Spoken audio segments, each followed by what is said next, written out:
You were a young child, and try to remember what your biggest fear was. The one fear that made your heart beat so fast it could almost burst out of your chest.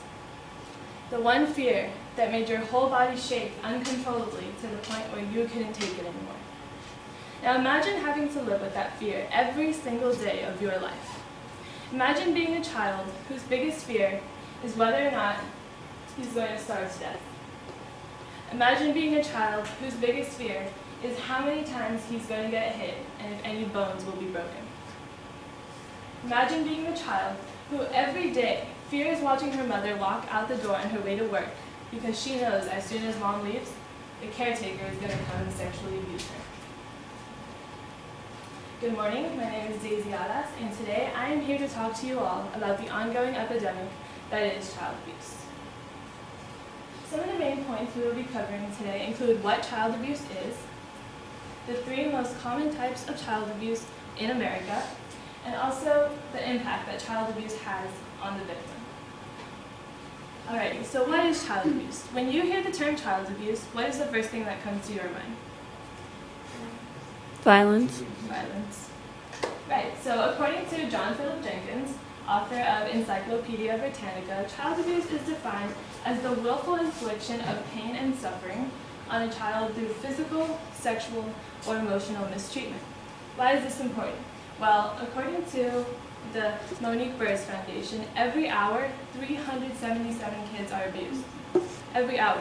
That means by the time we're done with this class, over 500 kids will have been abused, and by the end of the day, there will have been 9,000 cases of abuse just in the U.S.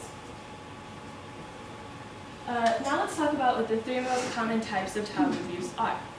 The first one is neglect. It is so common, in fact, that according to the National Child Abuse Statistics, it accounted for 78% of all child abuse cases. Neglect is defined by William Chambliss as the negligent treatment or maltreatment of a child by a parent under circumstances that indicate harm or threaten the child's well-being. Some examples could be failing to take them to the doctor, not enrolling them in school, not giving them the proper food and shelter they need, and totally ignoring their emotions, so where they feel like they are alone. The second most common type of abuse is physical abuse.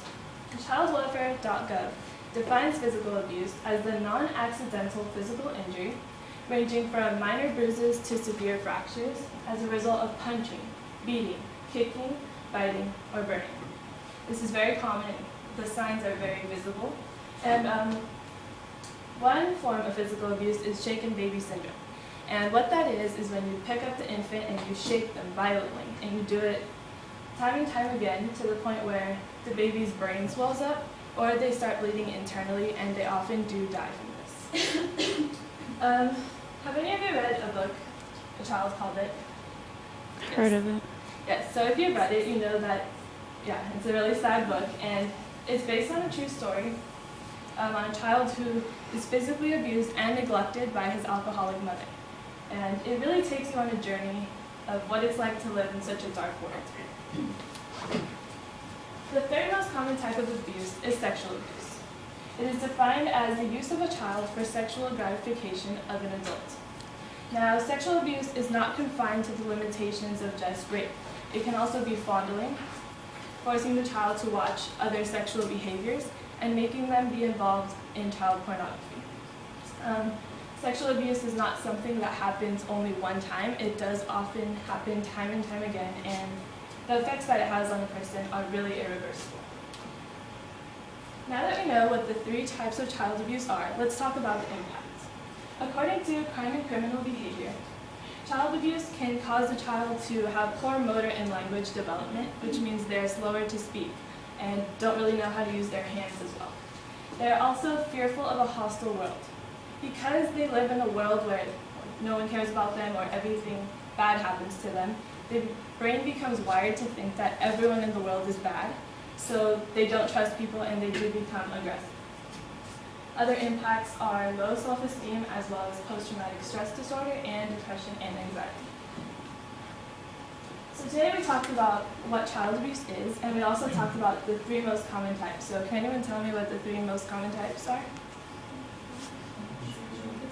Sexual, neglect or emotional and physical. Yes, thank you. And then we also talked about the effects that it does have on the child, not only during childhood, but it also affects them in adulthood. In conclusion, we may often associate child abuse with just the physical or sexual aspect, but the truth is that child abuse is just an umbrella for many terms and many ways of mistreating a child. Whether it's beating them, ignoring them, or sexually abusing them, these are just examples, and unfortunately, the list does go on and on. But in the end, I leave you with this.